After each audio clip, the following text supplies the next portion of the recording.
But yeah, let's continue and move on with the men's Royal Rumble. Cody Rhodes has his date with Destiny at the Royal Rumble with at WrestleMania with Roman Reigns.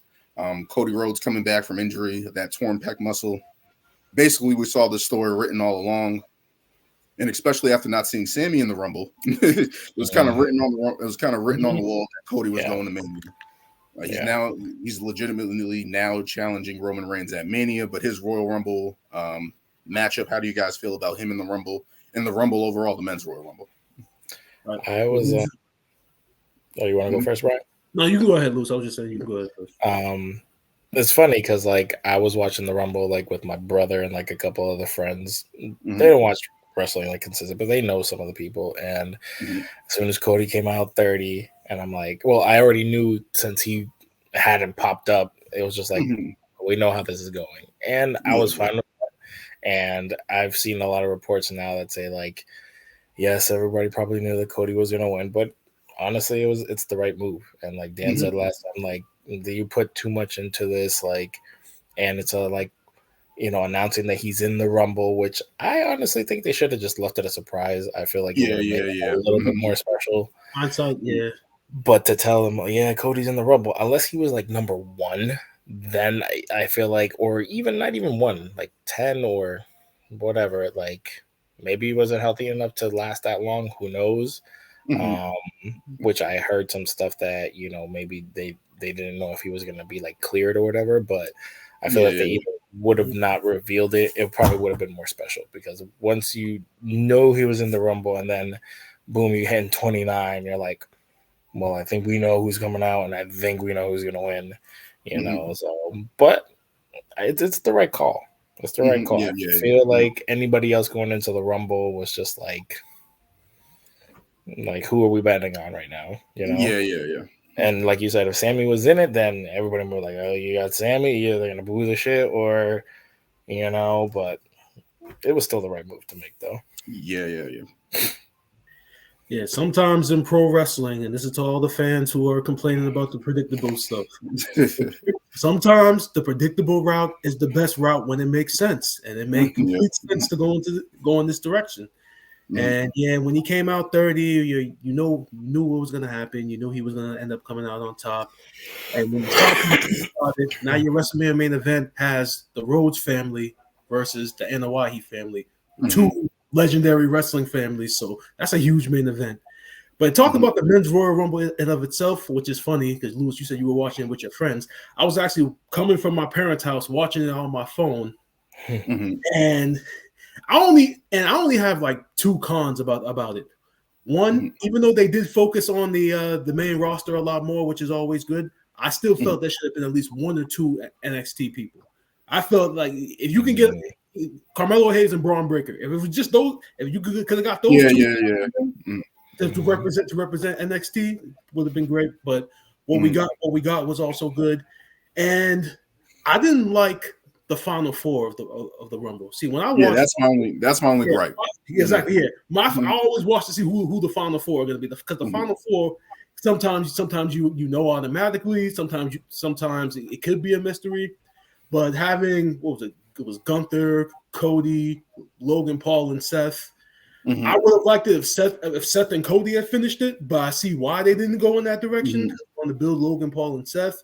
And obviously Gunther being the Intercontinental Champion, being number 1 and lasting longer than anybody.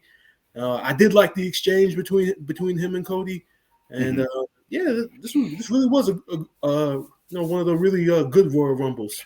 Ricochet and Logan Paul. I almost that moment. Yep. Here's the funny thing about that. Now, see, my wife only watches wrestling when I'm watching this. Nothing that she sees really makes her jump. But then when I showed her the collision, she was just like, "Oh shit!" Like, yeah, that was definitely impactful. That was definitely a moment. Awesome, like to have a moment like that in the Rumble, in the middle of the Rumble with all the chaos and stuff like that. Like Brian, I didn't like the Final 4. I thought Drew or Sheamus should have been in that type of Final 4 rather than Logan Paul. But of course, as you said, with the setup with Seth, I understand if they go that direction for Mania, if they have some type of match or whatever the case may be, because Logan Paul, despite whatever people may feel about him, how I feel about him outside of WWE. When he's in the WWE ring, he stands out. He has the size, he has the athletic ability, like he's good at everything. Like I'm like, how is this guy doing this?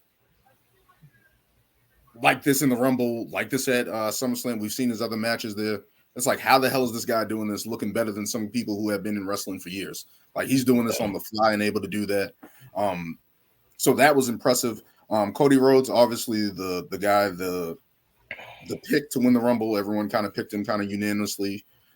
Understandably, with his storyline, like Lewis said, I feel like if they would have hit it and been like, yo, he's coming back, I think everybody kind of would have known anyway. But it's like, I mean, you're in the Alamo Dome. The Rumble can't be as much bigger than what it is, right? Like people watch the Rumble. It's one of the main 4 events. I don't feel like they needed to advertise him coming back. Like Cody Rhodes, we know who's coming back, whatever the case would be. But if he would have been like maybe, again, what Lewis was saying, if he wasn't clear to wrestle or whatever the case may be, if he was 20th, if he was 15th, if he was 10th, it would have been a little bit more storytelling for that. I thought that would have made him look like more of a badass, like a warrior in the ring and stuff like that. I think he was only in the Rumble for like 15 minutes or whatever the case may be. Mm-hmm. But him prevailing like that, as Brian said, with the families going against each other now, the history there and wrestling there, that's there. It's a big money match between him and Roman at Mania.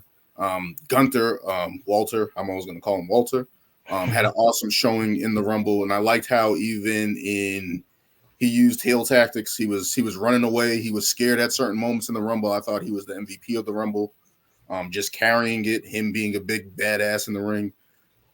Cowering to Sheamus and Drew and staying away. Like I really liked how he did that and played that role well. It speaks to how much faith they had in him to carry the Rumble like that. So hopefully he gets a push real soon to be opposition for Cody, maybe if he wins the title or whatever the case may be. But Cody Rhodes facing Roman Reigns at Mania, kind of everything coming full circle for Cody Rhodes once again. Trying to get his moment in the sun, the spotlight. Like this is something that's in the story ever since he left WWE as Stardust, all that shit, and going in through the Indies, working his way through that, starting his own wrestling company, leaving his own wrestling company. Right? Like this is crazy, right? Like who leaves something that they built like that so soon and got out of there and came back to WWE to write this full circle story? Like you can't. They always say never in WWE, and with Cody Rhodes, he's the prime example of that right now. Heading into Mania, hopefully he can stay healthy and have a great match with Reigns. Which is funny. I had hope for him as Stardust at one point too.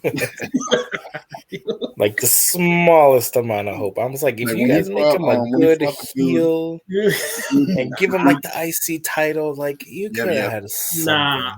I knew he was done when he came out the night with it. I knew that, like, yeah, this is only gonna go. They'll be tag team champions, but that's as far as this is gonna go. Because we talked about that, right, Brian? Like long ago when he was dashing Cody Rhodes, that was an interesting gimmick. Something that he was a heel, being an asshole to everybody, passing out the paper bags and stuff like that. That was a good aesthetic, right? And then to see him become Stardust, it's like, this isn't going good. Yeah, you guys really did this to every family member. Terrible. Like, God damn, we know they Southern, but damn. I mean, Dusty said he agreed to the polka dots. He just didn't know how he was going to look in them. I mean, I see that. Like, it was a good idea at first, but nah. Like, he did it to literally Goldust. Goldust had probably the craziest transition, the cross dressing. The movie. He was hot. Like when he first came out, like he was. He was so effective when he first came out because it was so different. He carried it well, but then it just got crazy. It's like Can you guys imagine the upcoming promos for this Cody Rhodes and Roman Reigns match with Paul Heyman? And I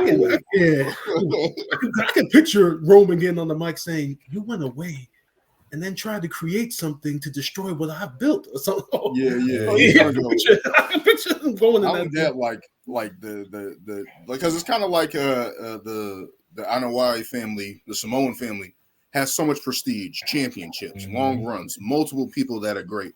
The Rhodes family has been on the up and under. They're the underdogs.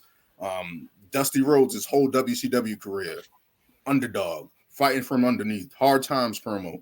Goldust, never able to excel to get to the top main event level. Cody Rhodes, same thing. So the story kind of writes itself, right? Like poor versus rich, prestige versus always fighting and scratching for every inch. This writes itself. Yeah. Yep. Ultimately, and it's good that they've thrown like the whole families thing into it. It's not just like, oh, Cody's coming back, and then it's like, no, it's like there's a lot of his, like he just said, there's a lot of history there, like in it. Yeah, like there's so and much builds history it up so easily. Yeah. in terms of what, like, just basically the tearing down of Cody Rhodes. Like basically, we all saw it.